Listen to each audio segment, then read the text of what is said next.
só uma coisa, né? Só para a gente ver quem está presente, tem 6 presentes aí. Beleza. Agora eu vou compartilhar direto lá no...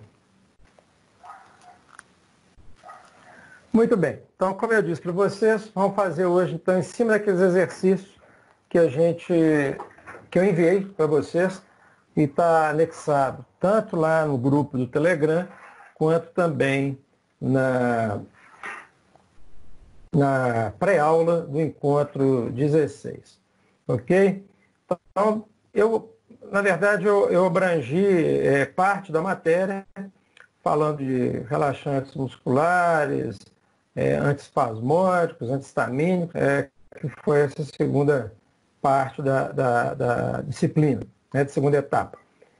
Agora, alguma coisinha vai ficar de fora. Por exemplo, os relaxantes de ação central eu não coloquei aqui, né, mas é importante dar uma olhada, porque eles também estão dentro da matéria que vai cair tanto na prova da semana que vem, quanto na da outra semana.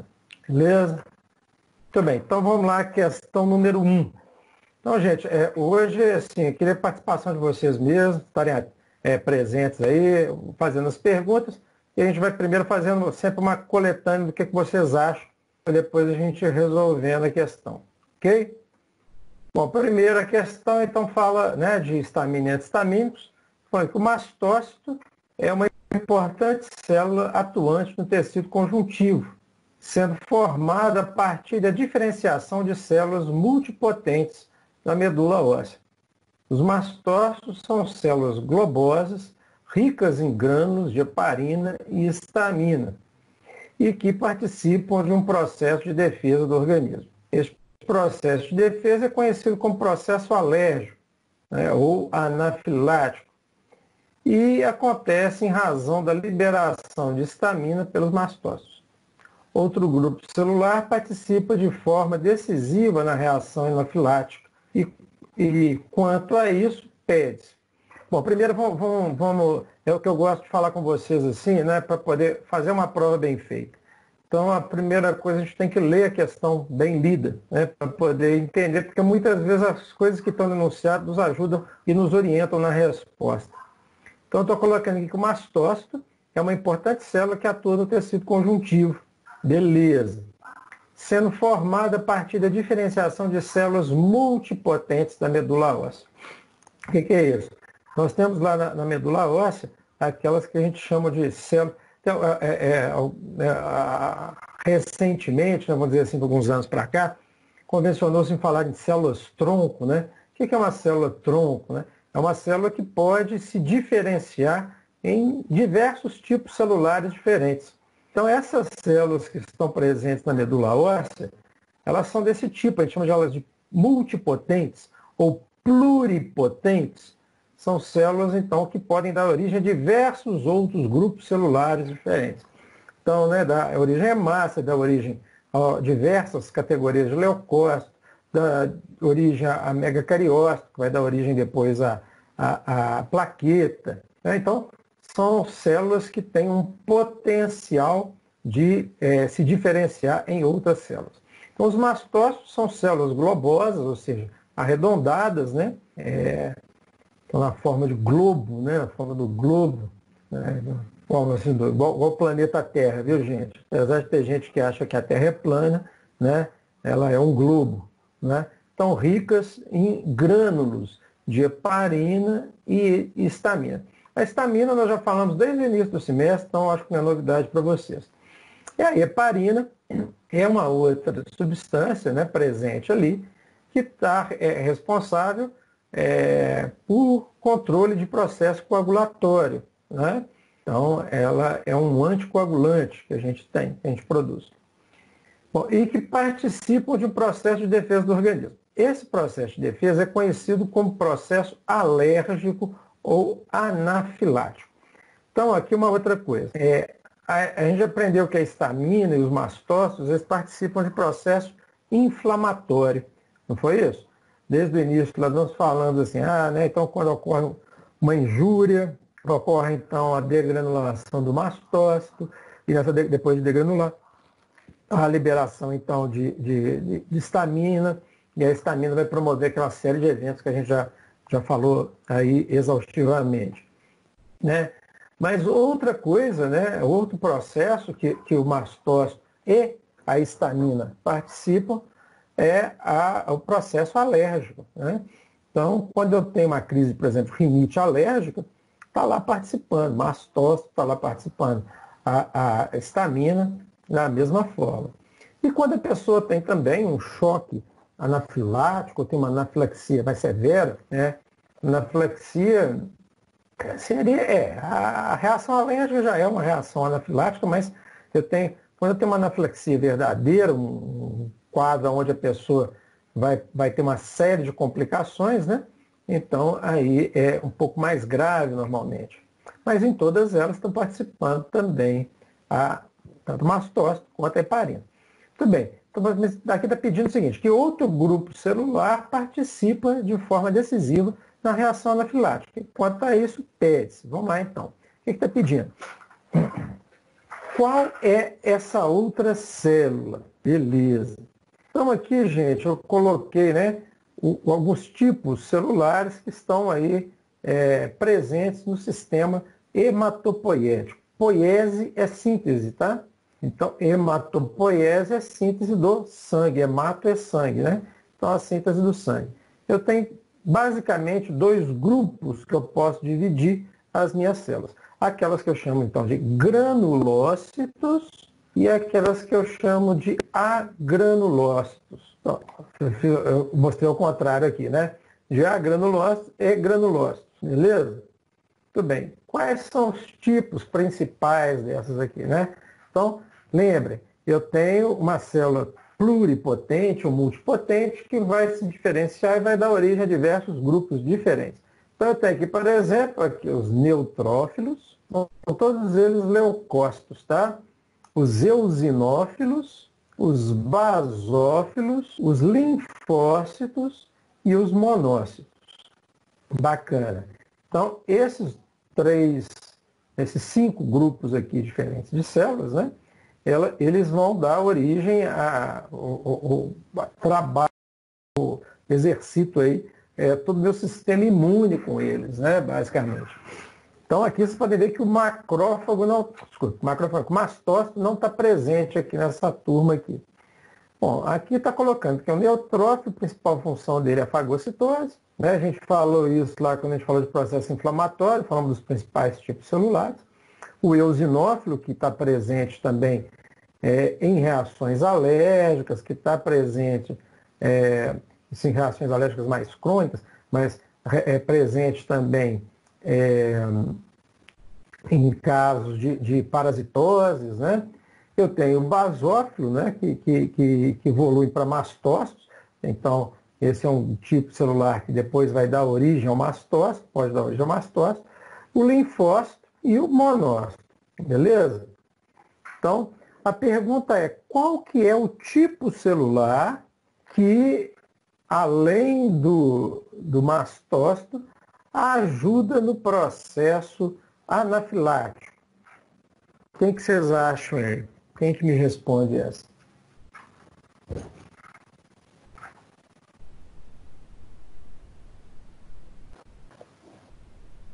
Hein, turma?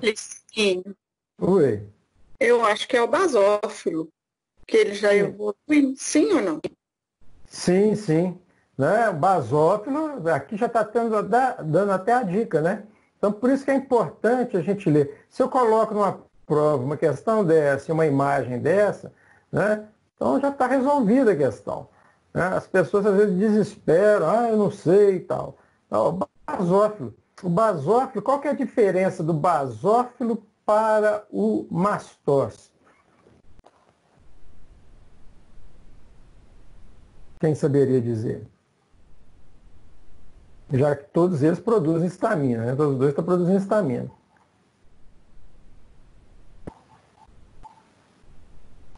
Ninguém arrisca, não?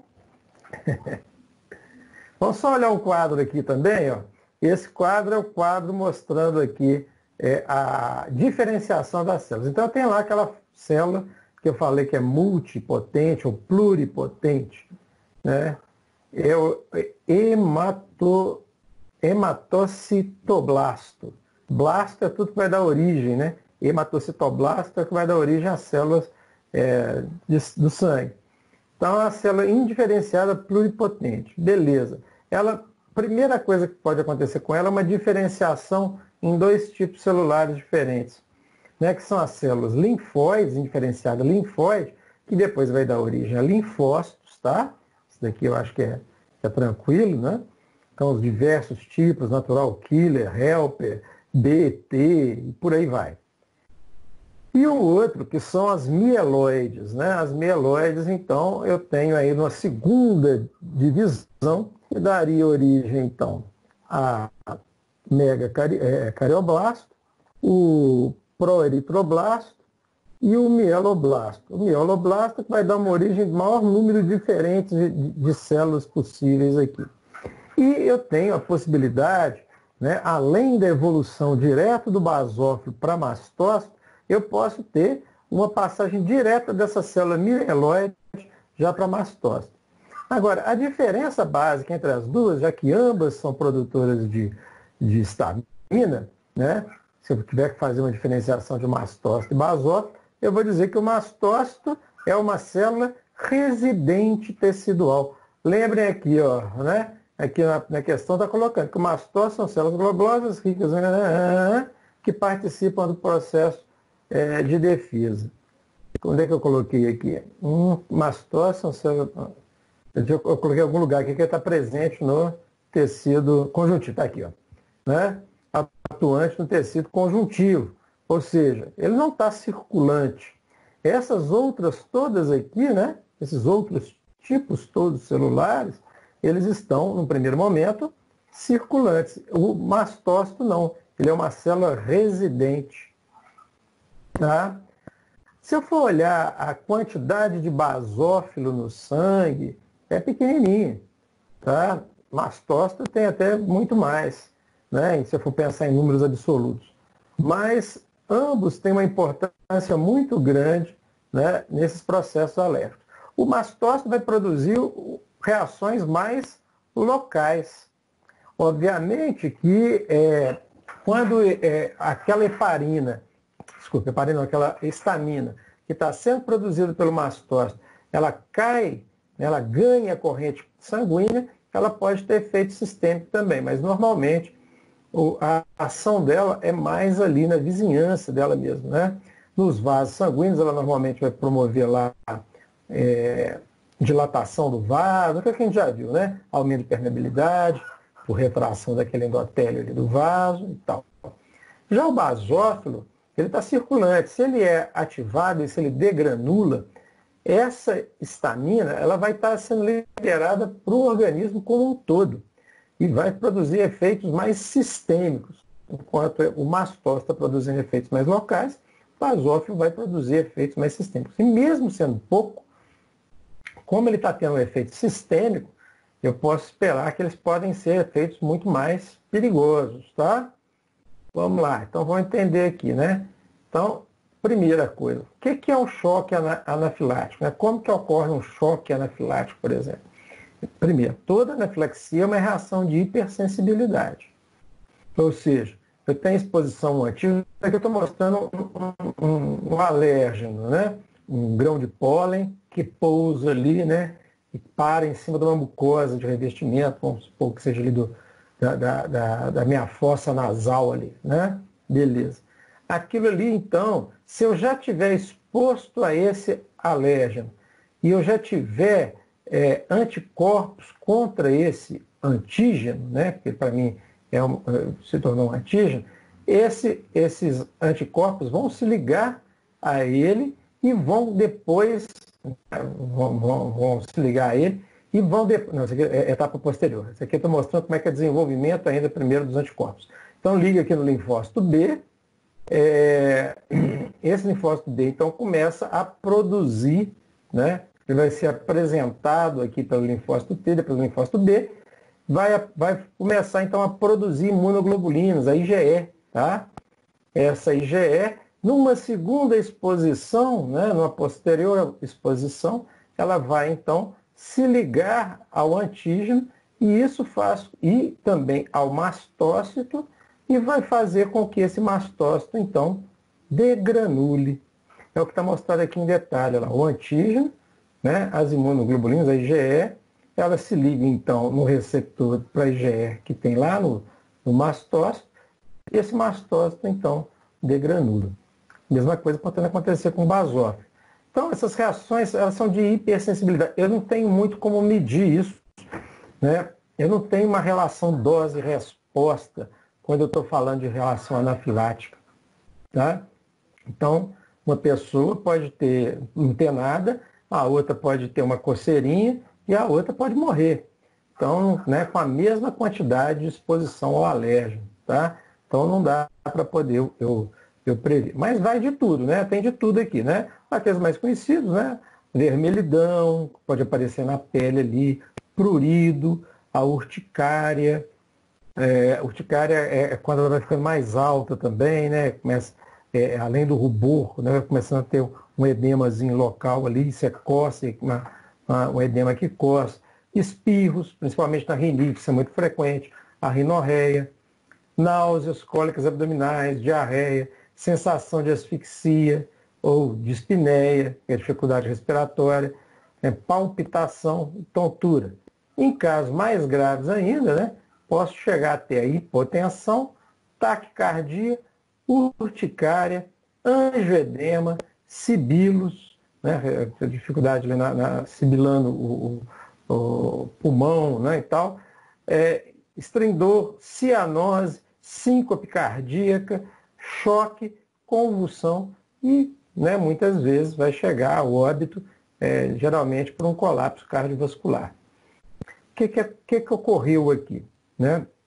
Bom, com essas reações mais locais, que vão acontecer ali na pele, na região, um edemazinho que vai acontecer ali na minha mucosa nasal, isso tudo aqui é geralmente mediado pela histamina liberada ali pelo mastócito.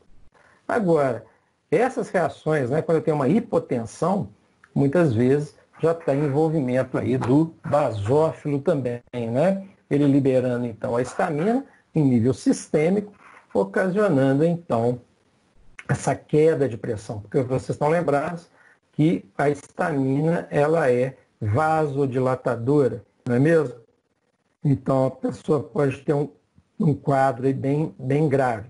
Algumas coisas, né? Pode chegar na região ali da traqueia, produzir edema de glote, tá?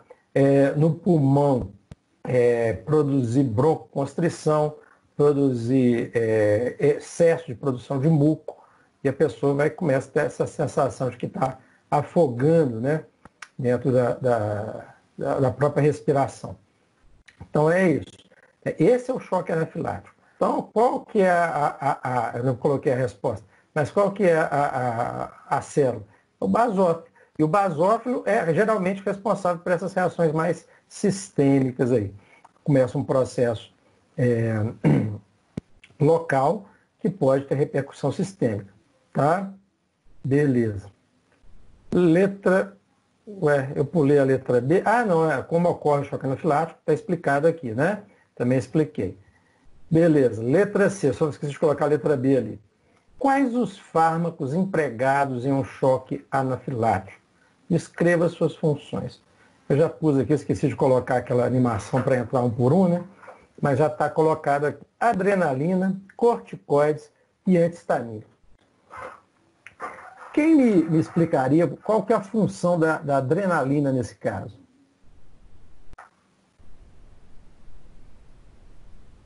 O que a adrenalina estaria fazendo aí? Licínio, Oi. eu acho que, não sei se está certo, tá?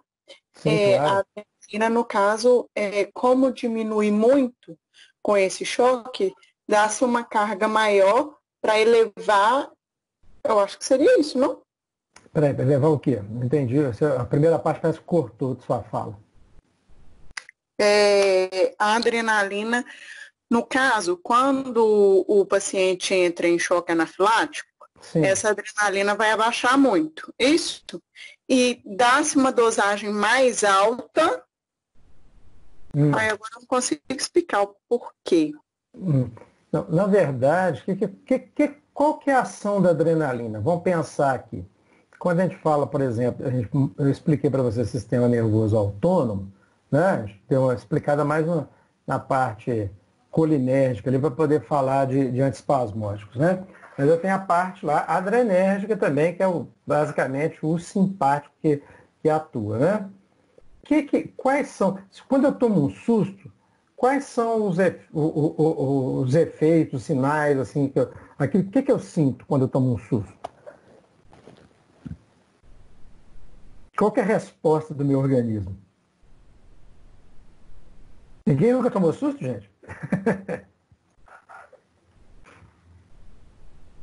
Nem quando viu a nota? Eu acho que é o aumento da adrenalina, é isso? Você tem um aumento de adrenalina, né? Se você lembrar, deixa eu só dar uma saída aqui, peraí. Vou interromper esse compartilhamento, vamos fazer um desenhozinho aqui para poder entender melhor, tá?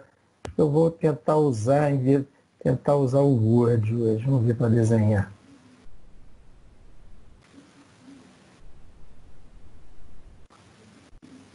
Só pegar uma tinta preta aqui, beleza. Vamos ver aqui, ó. Imagina, então, a gente tinha falado que o sistema nervoso autônomo, ele estava lá, né? Eu tinha o sistema... Ops, tá grosso demais. Vou voltar aqui. Deixa eu voltar esse daqui. Tem que acertar aqui. A ponta aqui está muito grossa. Beleza. Então, a gente falou lá que quando eu tenho o sistema nervoso central, tem lá o meu encéfalo e tenho a medula, né? Medula espinal ou espinhal, né? Tem diversas formas de falar. Bom, bacana. A gente disse que daqui dessa região e dessa região aqui sai o sistema nervoso autônomo, parasimpático.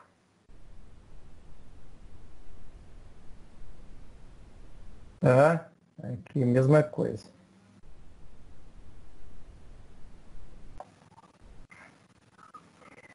Já nessa região aqui, né, que a gente chama de tóraco lombar, essa área aqui, ó, é o sistema nervoso autônomo simpático.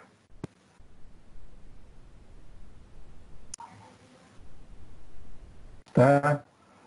No sistema nervoso autônomo simpático, eu tenho uma característica, tá? Vou imaginar aqui a medula, tá? Aqui está a medula. E aqui, então, sai um feixe nervoso da medula e faz, então, uma conexão com outro neurônio aqui, que vai até o órgão efetor.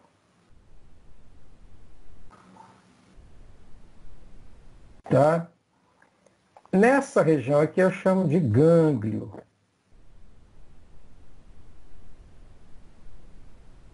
Né? Esse é um gânglio, onde está havendo essa comunicação entre o neurônio, que eu chamo aqui de agora faz sentido, ó, pré-ganglionar, está antes do gânglio, né? Com o outro que é o pós-ganglionar.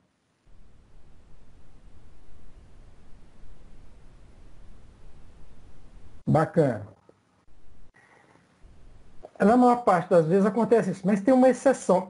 Tem uma hora que esse neurônio ele vai até o órgão efetor. Nesse caso, o órgão efetor é uma glândula que está em cima do rim. Por isso ela é chamada de suprarrenal. Tá? Então tá lá, faz comunicação lá com a medula da suprarrenal. E a suprarrenal, ou adrenal, né, que a gente também pode chamar, ela libera, né, quando ela é estimulada aqui, ela vai liberar a adrenalina e a noradrenalina. Que eu estou tratando com o nome de epinefrina e norepinefrina, mas é isso. Quando isso daqui é liberado, vai para o sangue, né, vai para a corrente sanguínea, então vou colocar aqui no sangue, o que vai chegar? O que vai acontecer no meu coração quando eu tomei um susto? tive um impulso aqui, chegou lá na suprarrenal e estimulou essa suprarrenal a liberar adrenalina e noradrenalina. O que aconteceu com o meu coração? Quando vocês tomam susto, o coração de vocês bate mais rápido ou mais devagar?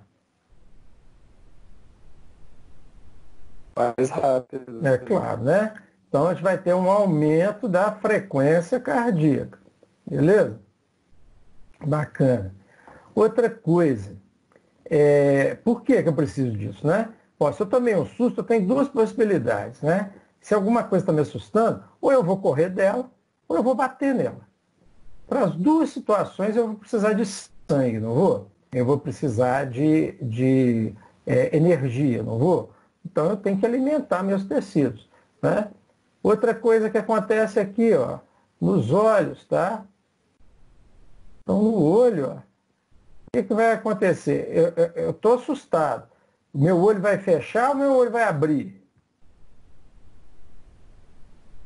Ah? Então eu estou lá com a minha pupila. Ó. O que vai acontecer com essa pupila? Ela vai dilatar ou ela vai... Oi? Vai dilatar. Dilatar. Né? Então eu vou ter aqui o que a gente chama de midríase. Tá? Que é o contrário da miose. Beleza?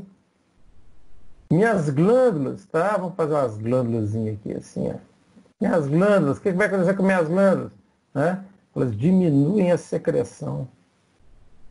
Por que eu diminuo a secreção? Olha, se eu tiver com muito muco lá no meu pulmão, começar a secretar muito muco ali, o que vai ocorrer?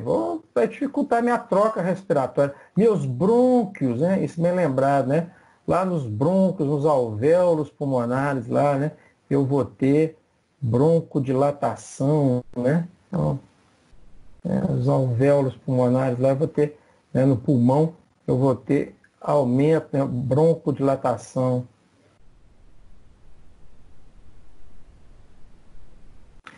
Mas agora, eu preciso que o sangue esteja onde? Lá nos grandes vasos ou nos vasos menores, no músculo lá? Preciso que esteja lá no músculo, não é isso? Então, essa noradrenalina também vai promover vasoconstrição.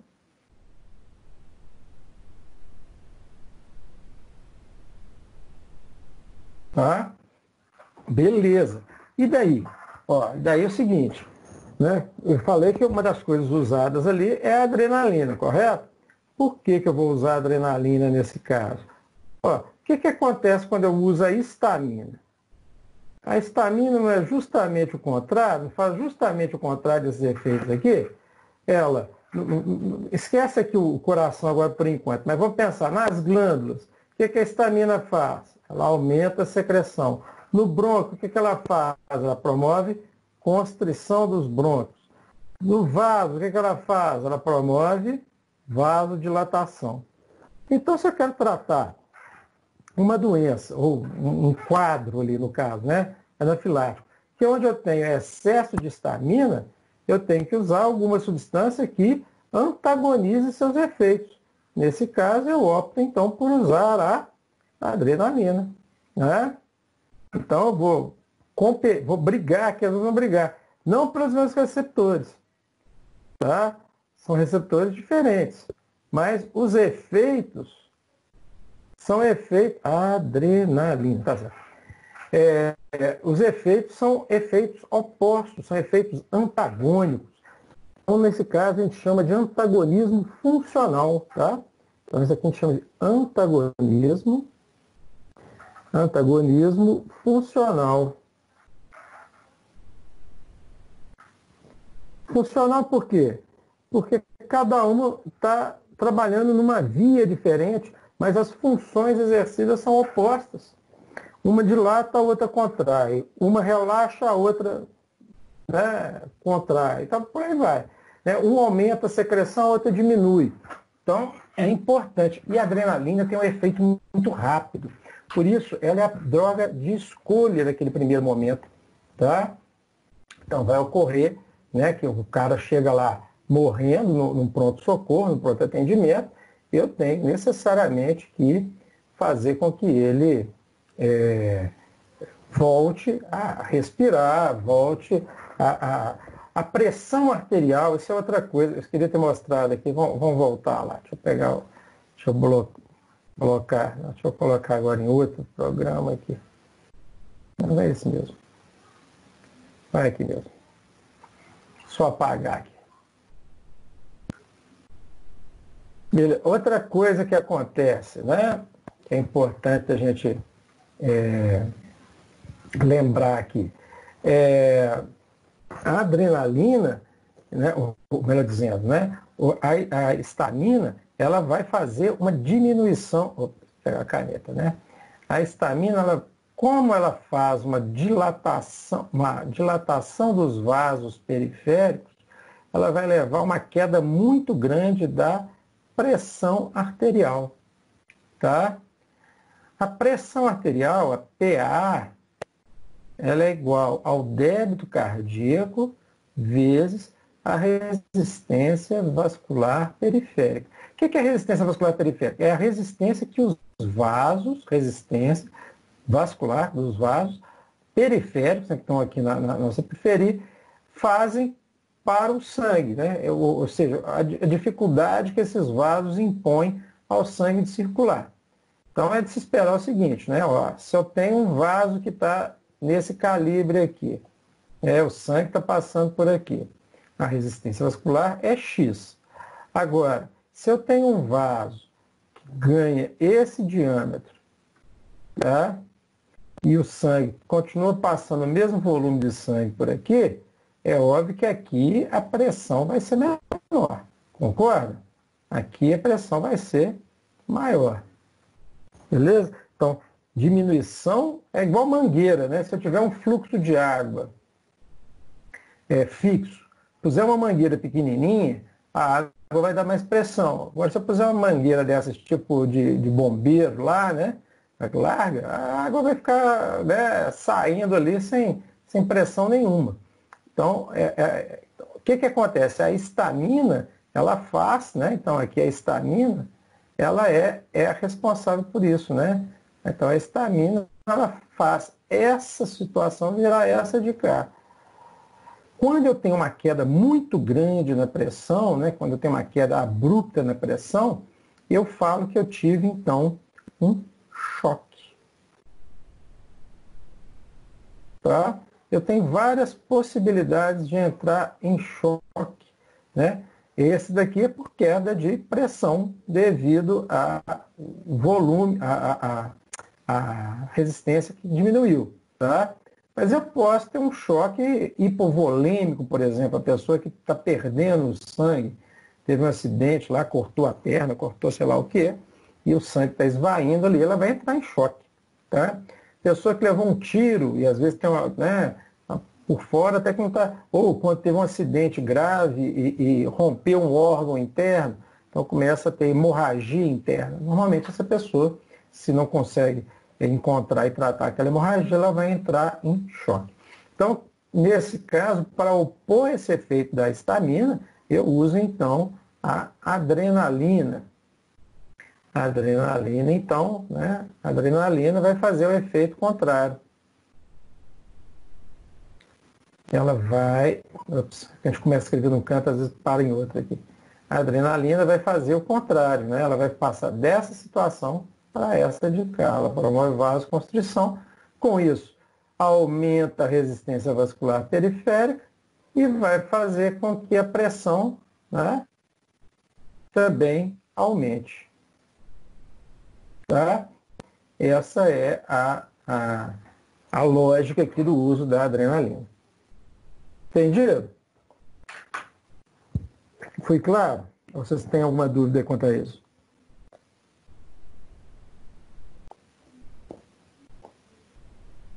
Podemos seguir aqui? Então vamos lá. Agora eu vou compartilhar de novo o PowerPoint lá. Beleza, então a gente disse que uma das coisas é a adrenalina. O outro são os corticoides. Qual que seria a função do... Vocês entenderam por que eu uso adrenalina, né? A adrenalina não é porque a adrenalina baixou. A adrenalina até tem ela lá, né? Às vezes a pessoa até está com a adrenalina um pouco elevada ali por causa por exemplo, eu tive um amigo que quase morreu de choque anafilático. Ele teve tinha alergia, né? Tinha uma alergia muito severa à picada de abelha, tomou uma picada de uma abelha lá no clube. Isso foi a conta dele chegar no João 23. Chegou lá já desacordado, com edema de glote, com parada respiratória, e aí acabou tendo que ser entubado, traqueostomia, aquelas coisas todas, sabe?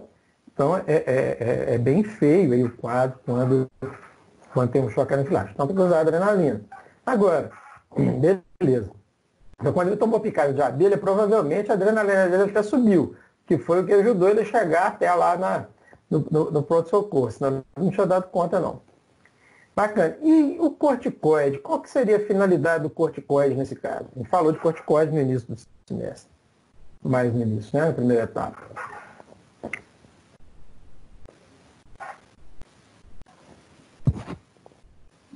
Quem me diz?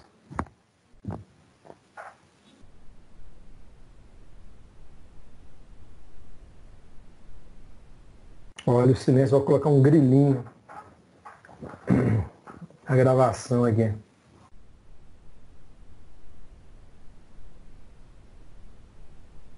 Qual que é a função do corticoide? Quando a gente estava falando de anti-inflamatório, falando de anti-inflamatório esteroidal, o corticoide, como é que agiu o corticoide?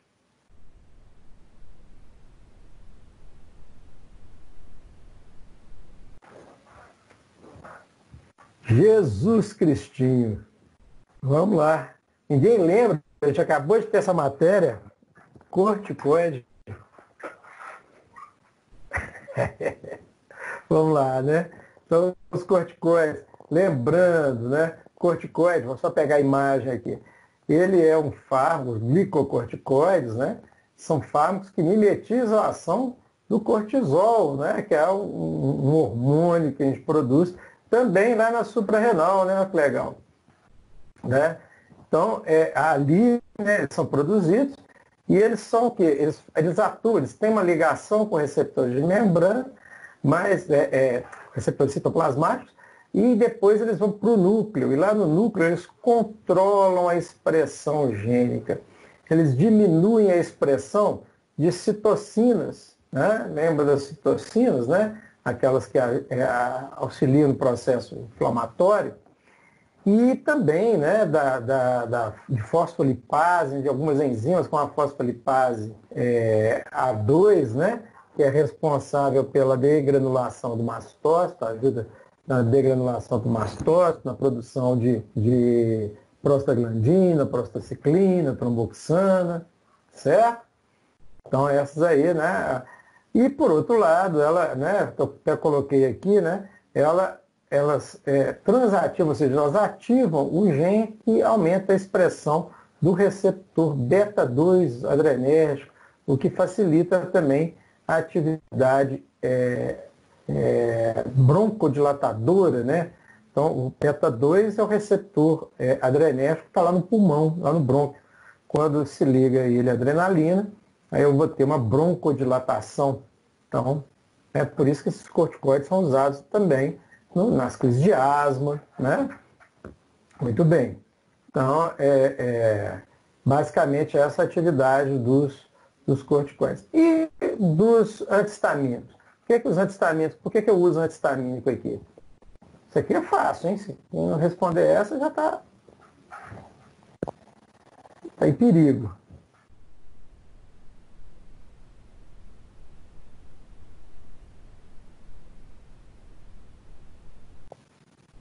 Gente, já tem alguém aí?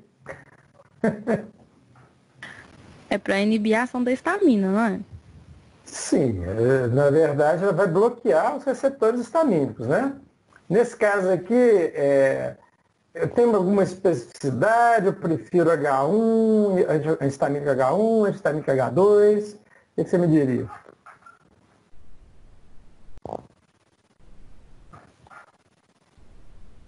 Pensa aí.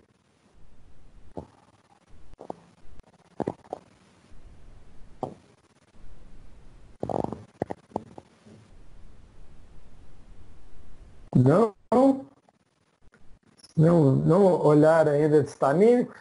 Lembra, antihistamínico tem vários tipos, né? Subtipos de receptores de histamina. E tem os antihistamínicos próprios para cada um deles, né?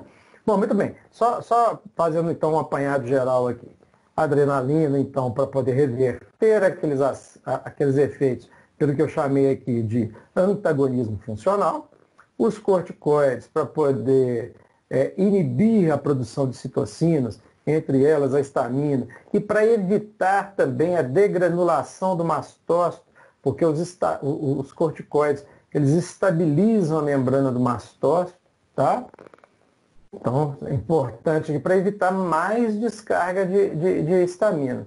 E os antihistamínicos para atuar naqueles receptores de histamina que estão sendo estimulados por esse mediador químico que foi liberado, né? Nesse caso, os mais importantes, né, são os antihistamínicos H1, né, porque vão agir nos receptores H1 que estão lá no pulmão, que estão na pele, né, estão nos vasos. Então, é o mais importante aí, beleza? Bacana. Questão 2. Eu vou acelerar um pouco o processo aqui, porque senão a gente não consegue concluir. Vamos lá. Ainda em relação aos mastócitos e seus mediadores químicos, indique com V verdadeiro ou F falso, né, as afirmativas aqui abaixo. Beleza. A histamina diminui a permeabilidade vascular, exercendo assim seu efeito vasoconstritor. Certo ou errado? Verdadeiro ou falso?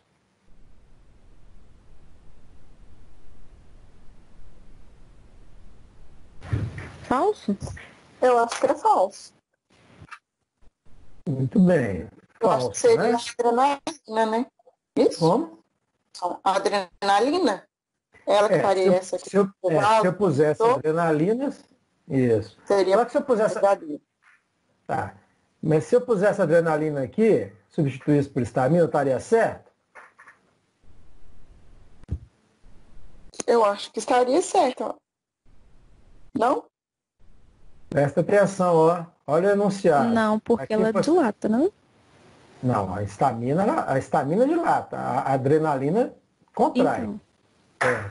Só que, olha só. Certo. Velocidade vascular, né? Se eu pegar essa fala sozinha, isolada, tirar ela desse texto, substituir histamina por adrenalina, né?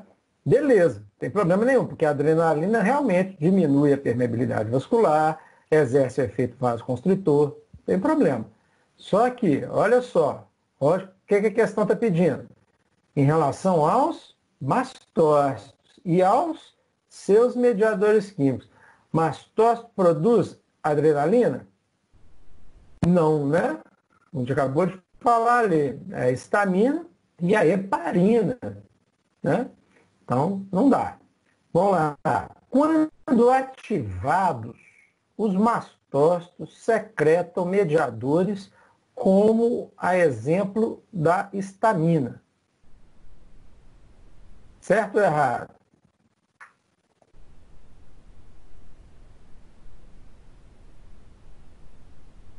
Gente, essa está óbvio demais.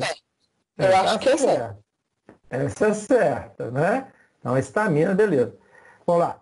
Os mastócitos derivados de progenitores de células ósseas, foi aquilo que a gente mostrou lá. Lembra das células multi ou pluripotentes? Então são derivados de progenitores da medula óssea, são considerados granulócitos, com vários grânulos dispersos pelo citoplasma. Vamos só voltar lá antes de vocês responderem isso. Só daquele desenhozinho, cadê? Aqui, ó. Volta. Aqui, ó, só para poder entender. A granulócito é aquele que não tem grânulo dentro, ó. Aqui são os monócitos, linfócitos, eles são agranulócitos. Eles não têm nenhum grânulo aqui dentro. Agora, já os de cima aqui, ó, neutrófilo, eosinófilo. Aqui, não sei se vocês conseguem ver, tem umas pintinhas do lado. Aqui cheio de pintinha vermelha, parecendo de catapora. E esse aqui cheio de pintinha roxa. Se eu pegar o mastócito também vai ser muito parecido com esse da Kubasófila, tá? Eu chamo eles, então, aqueles que têm grânulos, eu chamo de granulócitos. São essas aqui. E os agranulócitos são aqueles que não têm grânulos dentro. Beleza? Então, voltando lá à pergunta, né? Os mastócitos, derivados progenitores de células da medula óssea, são considerados granulócitos, com vários grânulos dispersos pelo citoplasma. Certo ou errado? Verdadeiro ou falso?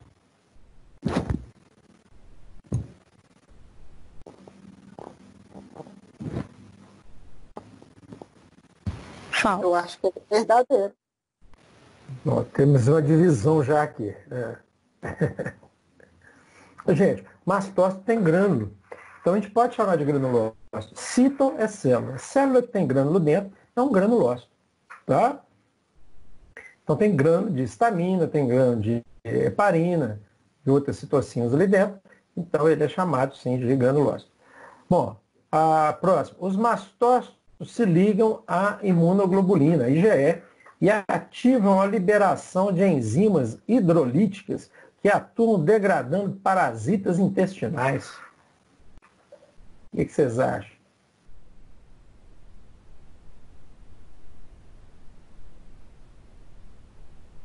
Eu acho que é falso. Não são os mastócitos. Começou muito bem, né? Começou mastócito, liga, imunoglobulina, IgE. A gente viu que no processo alérgico isso acontece mesmo, né? Agora, ativa a liberação de histamina e tal. Agora, a enzima hidrolítica que atuam degradando parasitas intestinais, aí não, né? Aí, normalmente, é o eosinófilo que vai fazer isso, tá? Muito bem. Vamos lá, próximo. Assim como os linfócitos, os mastócitos secretam substâncias proteicas denominadas imunoglobulinas. Nós vimos lá que o linfócito B libera imunoglobulina. Será que o mastócito faz isso também? Isso aí é tirado de uma questão lá da UNB, da adaptação. O que vocês acham? Tem imunoglobulina sendo produzida no mastócito?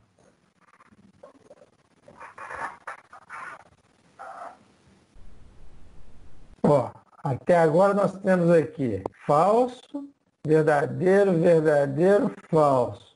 Então está empatado, né? 2 falsos, 2 verdadeiros. Esse aqui vai ser falso ou verdadeiro para desempatar? Eu acho que é falso. Falso. Beleza, falso então. É falsa mesmo. Tá? Então, ó, falso, verdadeiro, verdadeiro, falso, falso. Bacana. Questão 3. Essa daqui, ó, foi um assunto que nós falamos na primeira etapa, mas que como eu disse para vocês, eu costumo conjugar. Não é que eu vá cobrar de novo tudo, né? Mas conjugar a informação que vocês já deveriam ter da primeira etapa com essas da segunda. Então, comunicação celular. As células tipicamente se comunicam utilizando sinais químicos. Esses sinais químicos, que são proteínas ou outras moléculas produzidas por uma célula emissora, são geralmente secretados na célula e liberados no espaço extracelular. Lá, podem flutuar como mensagens em uma garrafa até a célula vizinha. Então, estou mostrando a célula emissora, né? Aqui vamos supor que fosse um mastócito liberando, então, a histamina, e se ligando então na célula-alvo, que vai, então vamos supor, a célula lá do endotélio dos vasos, que vai então se contrair para poder aumentar o calibre e para ao mesmo tempo aumentar a permeabilidade do vaso. Tá? Agora, a célula que não tem receptor para histamina, ela vai ficar do mesmo jeito, porque ela não tem receptor.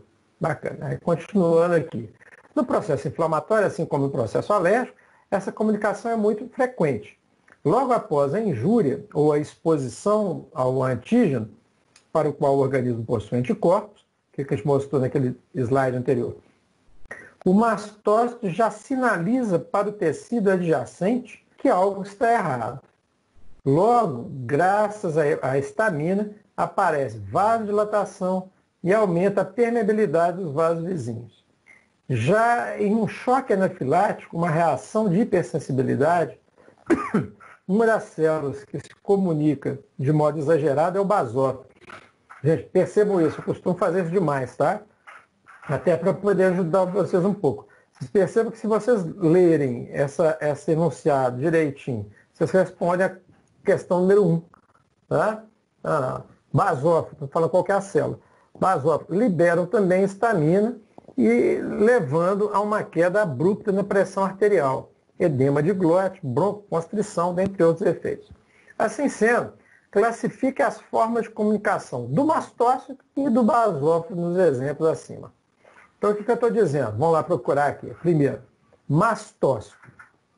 Então, ele está se comunicando com quem? A gente está falando que ele normalmente vai liberando o tecido adjacente. Então, é nas células próximas dele.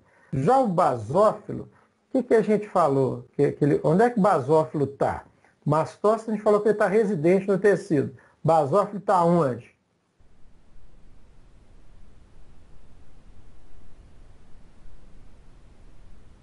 Onde que eu tenho basófilo, gente?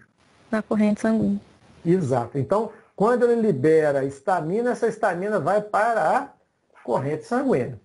Bom, só para a gente lembrar aqui, as 3 formas mais comuns aqui de comunicação celular.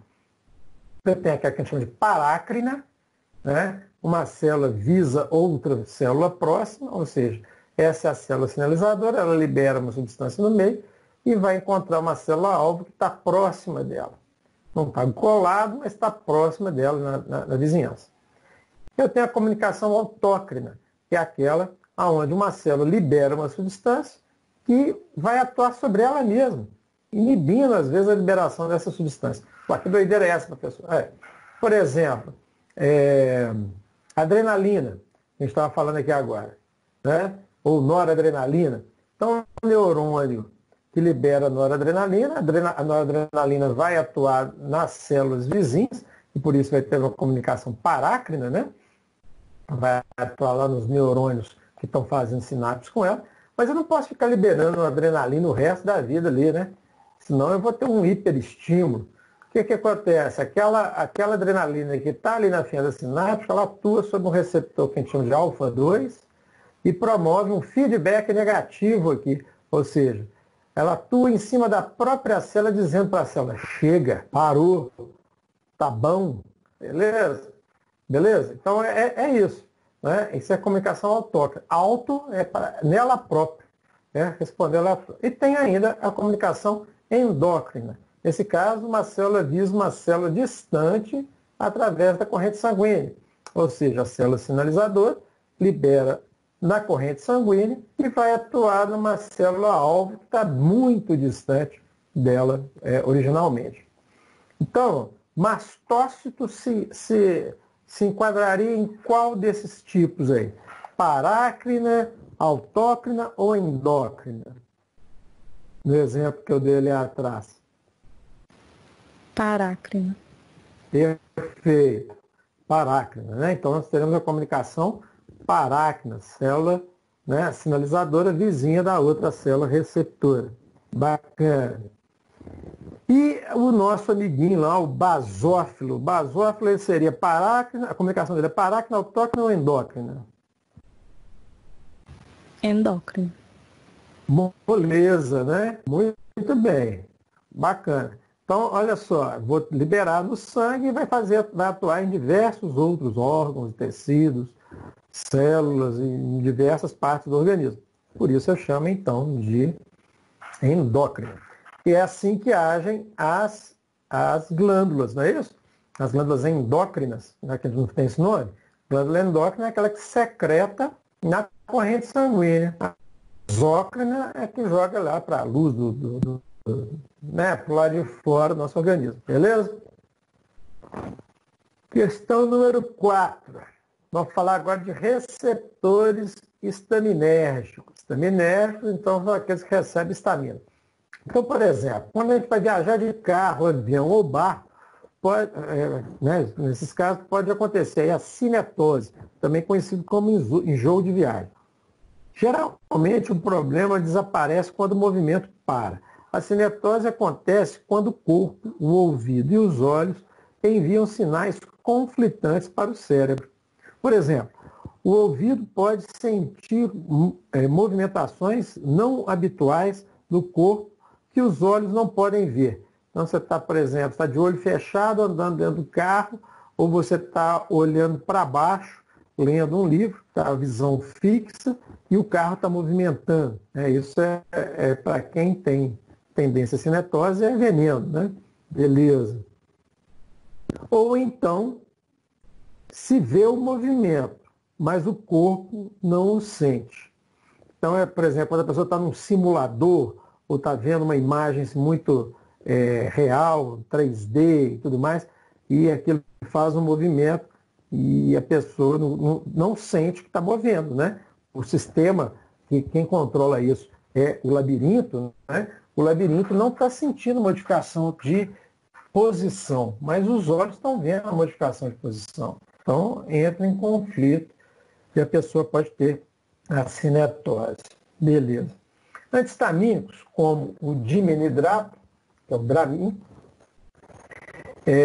são utilizados para inibir a vertigem e o enjoo presentes na cinetose, o que indica a participação de receptores da histamina nessa patologia. Ou seja, se eu uso um antihistamínico e o efeito regride, é porque eu tenho histamina envolvido nesse processo aí, chamado então de cinetose. Bacana. Está pedindo, elenque os tipos de receptores histaminérgicos. Quem lembra? Quais são os tipos?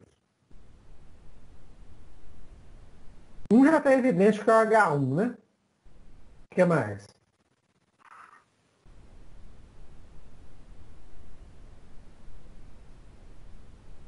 Só tem H1? H2. H2, H3, H4, H5, né? O que a gente falou aí de mais importante foram os dois primeiros. O terceiro também é importante, principalmente para essa nossa questão aqui. Tá? Então, dê a sua localização e descreva a função de cada receptor. Então, só para a gente lembrar aqui, né? H1, H2, H3, H4. Aqui o H5 nem aparece. Então, vamos lá, só para poder a gente entender aqui. Então, células neuronais no H1 estão presentes aonde? Células neuronais. Músculo liso vascular, então para poder promover aquela vasodilatação, né? E vias aéreas, então está lá presente, só que aqui ele vai promover broncoconstrição. Endotélio dos vasos, promovendo então aquela aumento da permeabilidade, hepatócitos, tá? Células epiteliais, os neutrófilos, que vão ser então chamados ali para a região do sítio inflamatório, como a gente já viu. O H2, também célula neuronal, músculo liso vascular, tal. Aqui eu acho que nem aparece. Eu teria que acrescentar aqui, vocês acrescentem depois, por favor, nas células, né, estomacais lá, né, na produção das células parietais do estômago, que são responsáveis pela produção de suco gástrico, né? H3, neurônios estaminérgicos, aqui já em nível central, eosinófilos, dendrócitos, que estão na pele, lá também, monócitos, baixa expressão em tecido periférico. Geralmente, né, está acontecendo mais, estão mais presentes no sistema nervoso. Aí, olha só, eles têm aquela ação que a gente falou, eles inibem a liberação e a síntese de histamina. Então, eles atuam também no processo de feedback negativo, tá? Bom, beleza, vamos nos ater a esses três aqui primeiro, né? Então, os sinalizadores, todos eles são metabotrópicos, ou seja, estão ligados à proteína G e proteínas G diferentes, né? Então, o 1 é a GQ11, o 2 é a GS e o 3 é a GIO. Beleza. Então, são diferentes. Então, basicamente isso, só para poder a gente lembrar isso. Descreva a função de cada receptor. Vamos lá. O H1, então o que ele está responsável? Principalmente aqueles efeitos que nós já dissemos aqui, né? Que estão relacionados tanto com o efeito alérgico, quanto o efeito inflamatório, né? E no choque anafilático também. H2, várias funções também, mas as mais importantes estão relacionados com a secreção aí, né, que a gente utiliza, com a secreção de suco gástrico. E pepsina, no caso do H3, geralmente lá no sistema nervoso central, agindo por mecanismo de feedback negativo, mas também, quando estão estimulados, eles induzem aquela cinetose. Tá? Beleza. Questão 5, também sobre receptores. A histamina é um importante mediador químico na inflamação e na resposta alérgica. É uma amina biogênica, vasodilatadora e envolvida em processos bioquímicos e respostas imunológicas, tais como extravasamento de plasma, que acarreta aparecimento de edemas, vermelhidão, coceira, dentre outros. Tá. Aqui lembra, a histamina ela é também hiperalgésica, né? Aumenta a sensibilização de receptores, nossos receptores, ou nossos receptores da dor, mas também nos outros receptores sensitivos ali da extremidade, ela também aumenta a atividade, o que pode levar então ao prurido, à coceira. Exerce também função reguladora da fisiologia intestinal, porque elas atuam na contratilidade intestinal, além de atuar como neurotransmissor.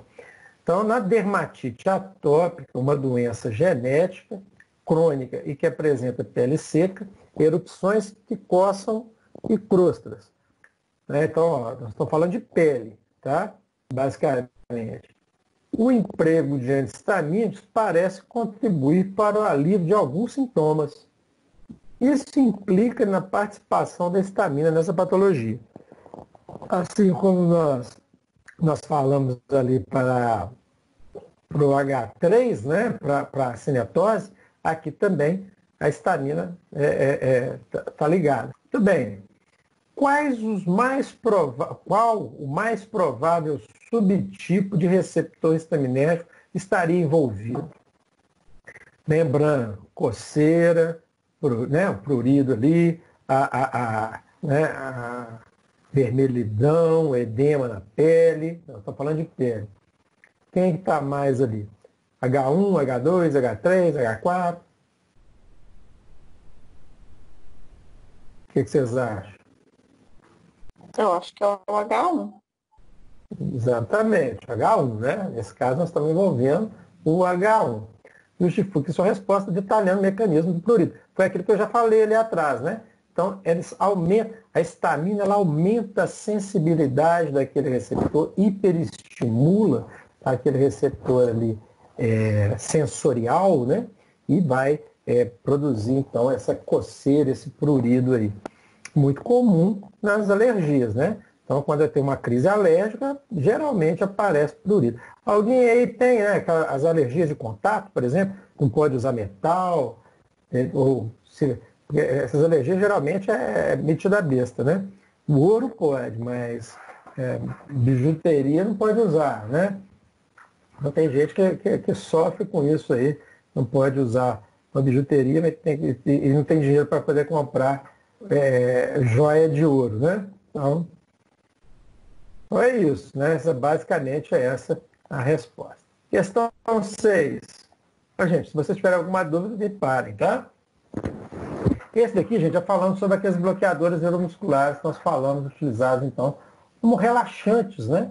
São os relaxantes musculares, mas esses daqui são de uso restrito. Né? Então, normalmente, os bloqueadores neuromusculares são usados para cirurgias, né? Ou para intubação, ou para uma manobra ortopédica, então por aí vai.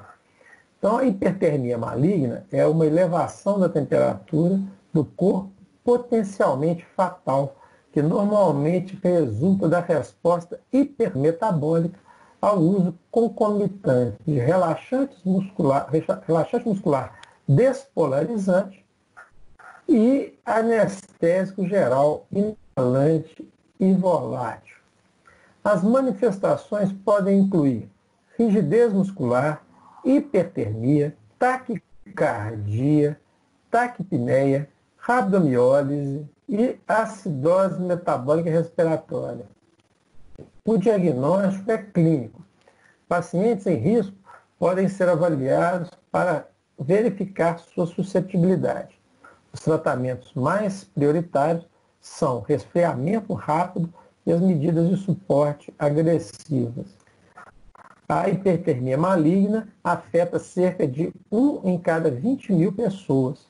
A susceptibilidade é herdada, com hereditariedade autossômica dominante e penetração variável. Então, quer dizer, nós temos uma doença genética, que é do tipo autossômica dominante, então basta um dos genes ser sensível para poder a pessoa ter a hipertermia, e essa doença, essa reação adversa, ela é potencialmente letal, tá? Muito bem. Então, descreva o mecanismo de ação dos relaxantes musculares despolarizantes. Tá? Qual o provável mecanismo que leva à hipertermia maligna? Bacana. Mais uma vez, vou dar uma saída aqui, vou compartilhar para desenhar aqui. Deixa eu apagar isso aqui. Então, gente, só lembrando, eu tenho dois tipos, né, de bloqueadores neuromusculares, né? São relaxantes musculares aí potentes, né? Eu tenho aqueles que eu chamo de competitivos, né? Competitivo, e o outro que eu chamo de não competitivo ou despolarizante, tá? Então eu posso classificar dessa forma. Então esses são o que a gente chama de vou pegar a caneta aqui. Então eu vou chamar aqui de bloqueador.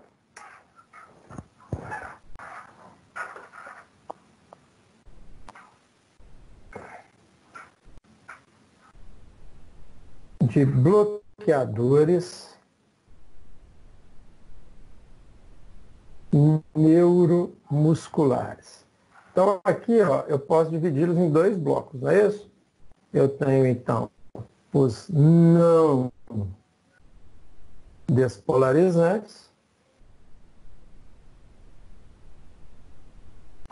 e do lado de cá eu tenho os despolarizantes. Só explicando isso daqui para a gente já ver a diferença. Esses daqui são também chamados de competitivos.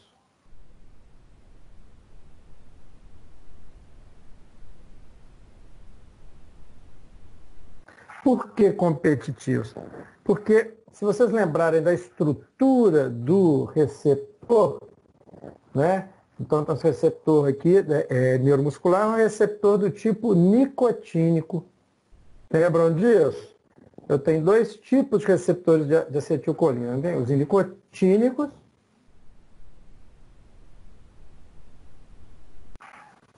e tem os muscarínicos. Mas o nicotínico é um receptor ligado, na verdade, é um receptor, ele é um canal iônico. Deixa eu até pôr uma cor diferente aqui. Então, nesse canal eu tenho o quê? Eu tenho lá 5 subunidades. Tá? Eu vou fazer uma de cada cor aqui. Só para a gente entender melhor isso. Um de rosinha aqui. Então, ó, tem uma subunidade. Grudada a ela, eu tenho outra subunidade aqui. Grudada a ela, eu tenho outra subunidade aqui. E ainda tenho, vamos pôr cor diferente.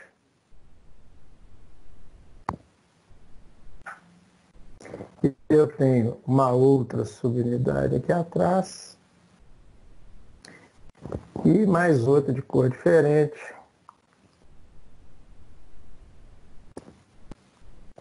E eu tenho outra subunidade aqui. E aqui no meio é o meu canal iônico, tá? Cada uma dessas cores de cor diferente aqui é uma proteína diferente compondo esse canal, tá?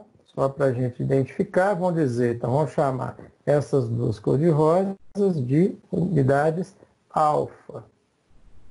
Tá? Essa daqui eu vou chamar de beta, essa daqui eu vou chamar de delta e essa daqui eu vou chamar de gama. Beleza?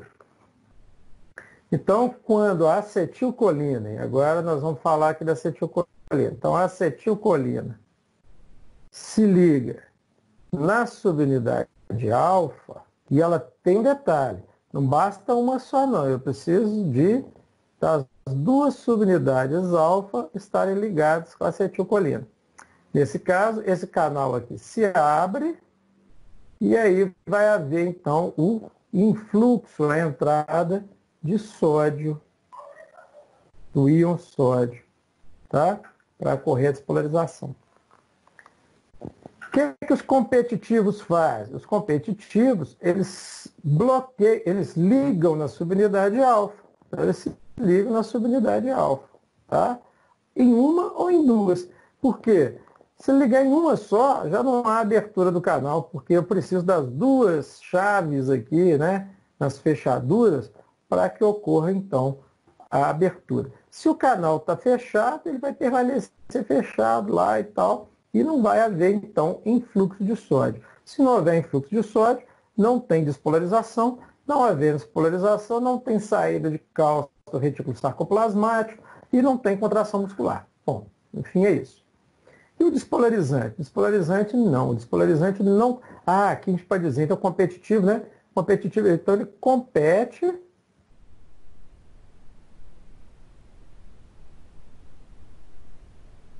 com a acetilcolina. Beleza? Despolarizante não, ele não vai competir não. Mas ele, em compensação, ele vai ter duas fases, né? Para poder atuar.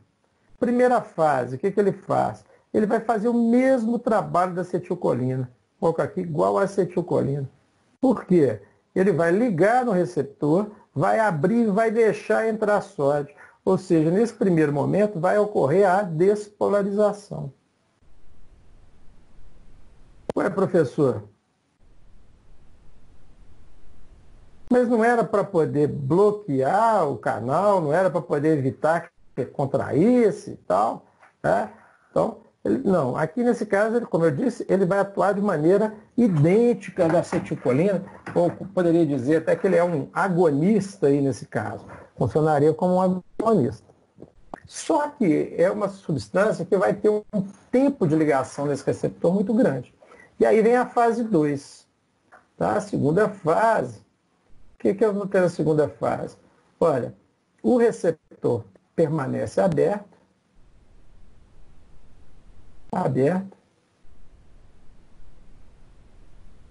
E com ele aberto, eu não consigo, né? Para poder o músculo contrair de novo, né? Eu preciso que esse canal se feche, que saia sódio, entre potássio. Lembrando aqui, nós estamos na membrana, a membrana celular está aqui, né? Nós estamos aqui numa proteína que é transmembrana. Então, fechou aqui, né? O sódio começa a ser bombeado para fora e o potássio para dentro, a bomba de sódio, potássio e ATPase. Mas se esse canal permanecer aberto, essa bomba vai estar gastando ATP à toa, né? Por quê?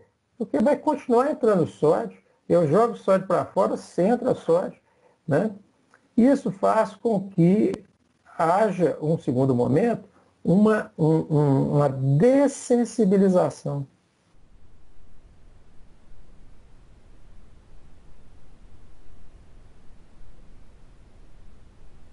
Essa dessensibilização, o que é? É quando esse receptor deixa de ser sensível a estímulo. Ou seja, por fadiga mesmo, esse músculo acaba, que eu estou só desenhando os fosfolipídios. Tá? Então, esse receptor, ele entra em fadiga e ele não repolariza mais, né? A membrana vai ficar despolarizada e não vai haver mais contração muscular. Porque a contração muscular se vocês lembrarem, é um processo de catraca que acontece entre a actina e a miosina. E esse processo, para poder ter nova contração, ele precisa que haja repolarização, saída de cálcio, retorno de cálcio para o retículo sarcoplasmático. Então tem que ter o relaxamento. Eu não consigo manter contraído por muito tempo. Principalmente musculatura esquelética. A musculatura lisa ainda permanece ligada por mais tempo. Então, nesse momento, quando o neurônio está dessensibilizado, vai ocorrer, então, a relaxamento.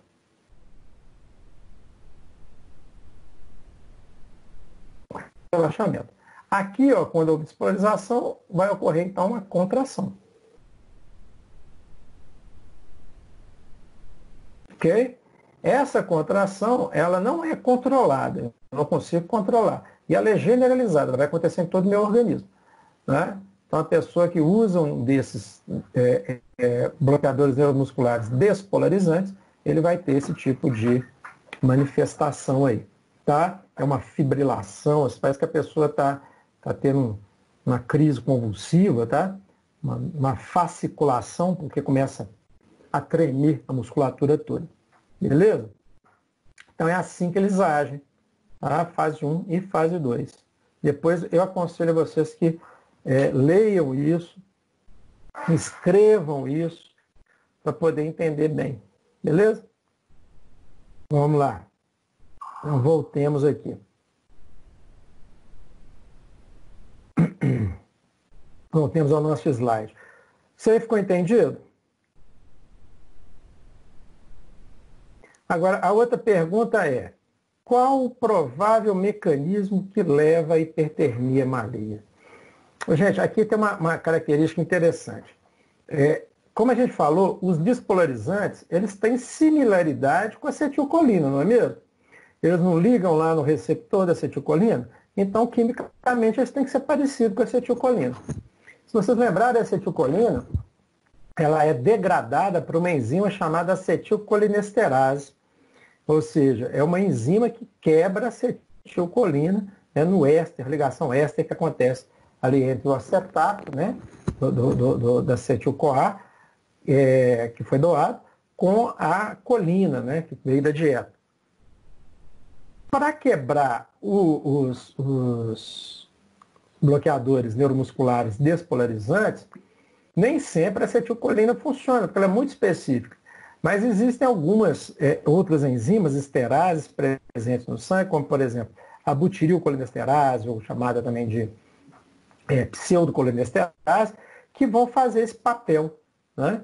Só que as pessoas que têm hipertermia maligna, a gente falou ali que é uma doença genética, né, uma probabilidade de ocorrência está ligada à carga genética, à herança genética, eles não manifestam, tem pouca ou nenhuma dessas enzimas que quebrariam esses bloqueadores neuromusculares despolarizantes. Consequentemente, vai permanecer mais tempo no organismo para produzir uma série de efeitos devido a essa despolarização prolongada dos receptores nicotínicos. Então, vai elevar a temperatura, vai levar a um relaxamento muscular prolongado, a pessoa pode ficar várias horas precisando de ventilação mecânica, porque não tem nem força para respirar. Né? Não consegue nem contrair a musculatura diafragmal, nem intercostal para poder expandir a caixa torácica. Muito bem, questão 7. Essa daqui é bonitinha, essa questão aqui, que foi tirada lá da São João, Faculdade Federal. Então, olha só, está dizendo o seguinte, na canção Curare, composta por Bororo e eternizada na voz de Orlando Silva, a primeira estrofe diz: você tem boniteza e a natureza foi que agiu, como esse zóio de Índia, curare no corpo que é bem Brasil. Muito bem. Então, o curare é um bloqueador neuromuscular, a gente já viu, né? Interferindo na sinalização química da junção neuromuscular. Quanto ao curare, pede-se: qual o mecanismo de ação? Então, basicamente, tem duas possibilidades, né? Ou é despolarizante ou não despolarizante. Em qual vocês arriscariam aí?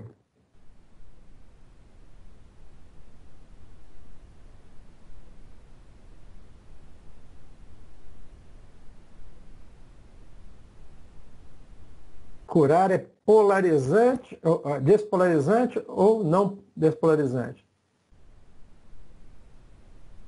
Lembra lá do veneno da flecha dos índios e tal, né? Eles jogavam no animal, mesmo que não matasse o bicho, seguiam pelo caminho lá, que o animal acabava caindo por falta de força, né? Por causa do relaxamento muscular produzido. 50% de chance de acertar. Quem chuta? Eu acho que ele é não competitivo, despolarizante. Despolarizante? Acho. 50% de chance de acertar e você errou. Né? Né? Como diz o Faustão, errou, ele errou. Mas é isso. Então, despolarizante, não. Nesse caso, eu tenho um não despolarizante ou competitivo.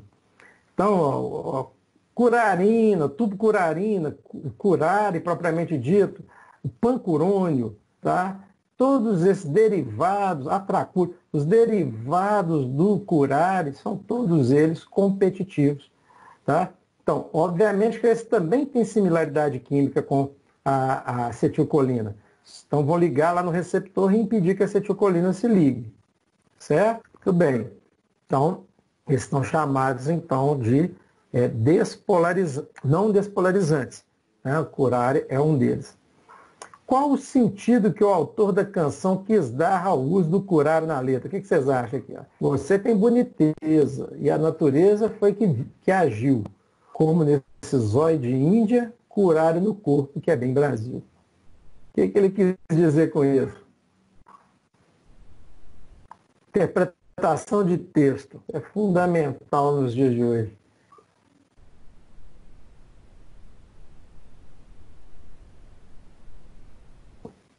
Sem vergonha, gente, não tem certo e errado aqui não. Aqui, o que vocês estão achando? O que o curare faz? Para que ele era usado?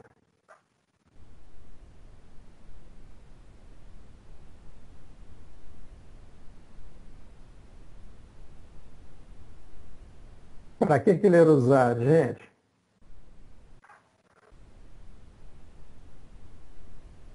Jesus!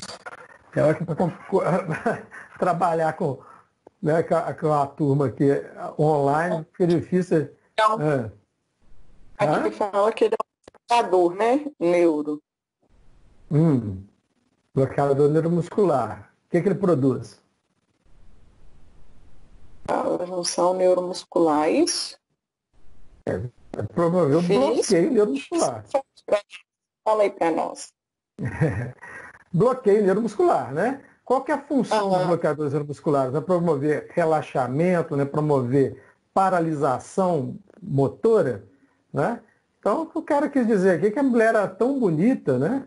Com olhos de Índia, que o corpo dela era como se fosse curare, ou seja, paralisava qualquer um, né? Paralisava de um jeito bem Brasil de ser, né? Da Índia. Então, aquela que promove a morte por paralisia, né? Então, fazendo a ligação aí com os índios, né? Então, é isso, gente. Se você paralisa uma pessoa com curare, ou com outro lá, o despolarizante também, e não põe essa pessoa em ventilação mecânica, ela vai à morte, tá? Então, porque ela não vai conseguir respirar, tá?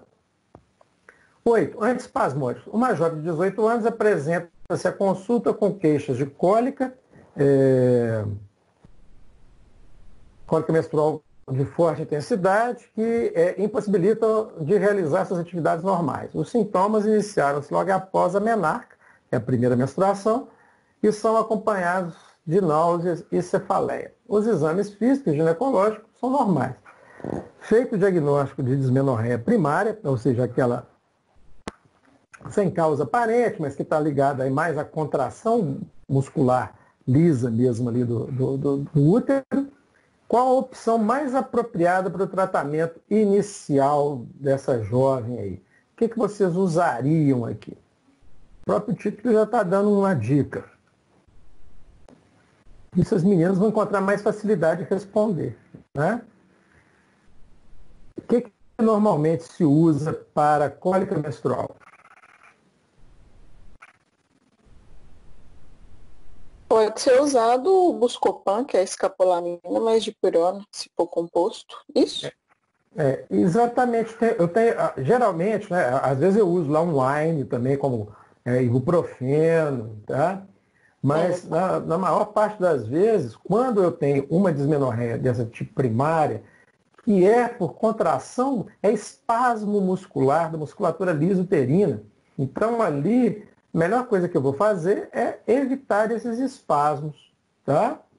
Também, então, usar um antiespasmódico, no caso, a escopolamina, e uso também um analgésico para poder diminuir a dor que está sendo provocada ali também. Então, é a associação. Não precisa necessariamente ser de dipirona, mas, né, funciona muito bem. Então, tem que acertar a dose, né? Então, os antiespasmódicos, eles têm essa finalidade. Esses antiespasmódicos, eles agem, então, sobre musculatura lisa. Qual que é a diferença para os anteriores aqui?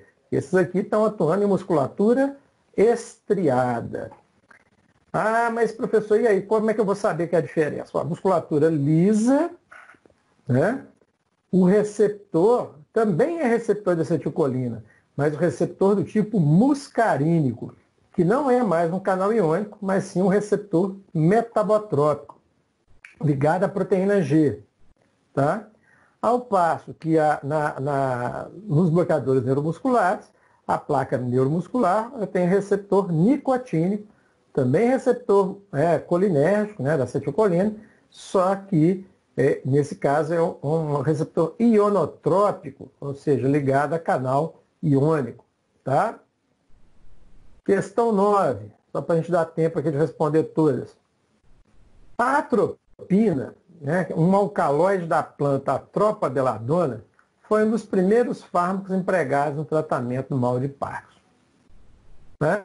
Beleza. Aí, de qual efeito da atropina deriva o nome belladonna? E por que foi atribuído a esta planta? Bom, aqui é um pouquinho de história. Eu agora vou responder porque o nosso tempo está curto, tá, gente? A tropa belladonna, esse nome, quem classificou essa planta foi Linneu, e na época que ele classificou isso, né, era moda, né, entre as mulheres ter as pupilas dilatadas, né? Então elas em constante midríase, provocada, né, intencionalmente por extratos tirados dessa planta. Então a tropa, esse nome vem também do grego, que significa que é uma daquelas 3 condutoras da vida lá, que cuidam do fio da vida. Então a responsável por cortar o fio da vida era a tropa. Então puseram a tropa, e belladonna porque as mulheres bonitas tinham as pupilas dilatadas, usavam essa planta para dilatar a pupila. Então pegava o extrato dessa planta, pingava nos olhos para poder ter a pupila dilatada. Tá? Então, por isso, né, foi atribuído a essa planta esse nome. Como, resumidamente, ocorre o mal de Parkinson e como a atropina poderia contribuir na reversão dos sinais e sintomas. Então, gente, o mal de Parkinson é uma doença degenerativa. Normalmente, a pessoa tem também alguma carga genética que contribui para isso, mas ela acontece pela morte, né, pela degeneração de neurônios dopaminérgicos, ou seja, que produzem dopamina, lá no cérebro, né, na região chamada região nigroestriatal, que faz a comunicação da substância negra com a região estriado, corpo estriado. Muito bem. Dois grupos de neurônios, né, são os mais atuantes ali. Os dopaminérgicos e os colinérgicos. Os colinérgicos são os que produzem acetilcolina. E os dopaminérgicos, dopamina. Quando os dopaminérgicos começam a morrer, começa a ocorrer um sobreestímulo colinérgico, ou seja, não é que eu estou produzindo mais acetilcolina, não, mas aquela acetilcolina agora está ganhando da quantidade de dopamina que eu tenho lá. Os dois estão em competição, né? Os dois estavam em equilíbrio, aí o equilíbrio baixou de um lado, né? Então, quando diminui a quantidade de um, sobressai o efeito do outro, né? E que é o que acontece no mal de Parkinson. E aí aparecem os efeitos ligados à acetilcolina, no nível central. Aumenta a contração muscular, rigidez, tremor. Então, tudo aquilo que a gente já falou aí, que acontece na musculatura e tudo mais. Mas aí vindo no nível central, certo? Dificuldade de marcha, dificuldade de glutição, né? De articulação da fala. Então, é bem triste aí o quadro mal de Parkinson. Então, a atropina foi usada para quê? Bom, a atropina, ela é um antagonista dos receptores muscarínicos. Então, ela era usada para quê? Para antagonizar a acetilcolina lá em nível central. E, consequentemente, equilibrar essa briga, né? Ou seja, se estava sobrando acetilcolina, eu bloqueio os receptores de acetilcolina para diminuir, então, o efeito colinérgico que está acontecendo. Então, era isso que era usado. Até hoje a gente usa ainda, né, substâncias desse tipo, né? A gente usa lá biperideno, né? Outros fármacos para poder fazer um efeito similar aí ao que a atropina usa. Então, a atropina tinha vários inconvenientes e por isso acabou sendo substituído por drogas mais novas, mais eficazes. Tá? E por fim a questão 10, né? Um médico diz para você, né, isso é muito comum, né, que a escopolamina só serve se for por via intravenosa. O que você diria a este profissional? Bom, aqui duas considerações, né? Às vezes a observação clínica ela é meio cruel, né? E aí o médico acaba achando que uma coisa não funciona e tal. Bom, a escopolamina, só para poder mostrar aqui as estruturas químicas, a escopolamina é essa daqui da direita, tá? É essa daqui. E aqui eu tenho a atropina. A atropina ela tem uma amina terciária, enquanto na escopolamina eu tenho uma amina quaternária, tá? Realmente, gente, as aminas quaternárias, elas encontram uma dificuldade maior de serem absorvidas por via oral. Tá? Por isso as doses têm que ser doses corrigidas aí para poder o efeito prevalecer, né, e tal. E obviamente que quando eu dou por via intravenosa, eu tenho uma melhoria, um aumento nesse efeito. Entretanto, eu não posso dizer que não há efeito por via oral, mas que ele é menos eficaz por via oral, com certeza. Né? Então, se aparecer uma situação dessa, onde o médico vai dizer que só funciona por uma via, não. Na verdade, é mais eficaz pela via intravenosa. Entretanto, a escopolamina funciona também por via oral, desde que a dose seja adequada. Óbvio, quando eu dou por via oral, eu tenho uma série de outras interferências. Presença, ausência de alimento no estômago, né? Horário, acidez, se a pessoa faz uso de algum outro medicamento, tudo isso daí influencia no processo absortivo. Né? Por via intravenosa já não tem esse problema. Entendido? Então, se você for a pronto-socorro com cólica renal, você não vai pedir comprimido de escopolamina. Né? Vai querer a escopolamina administrada intravenosa mesmo. Beleza, turma. Era isso. Dúvidas?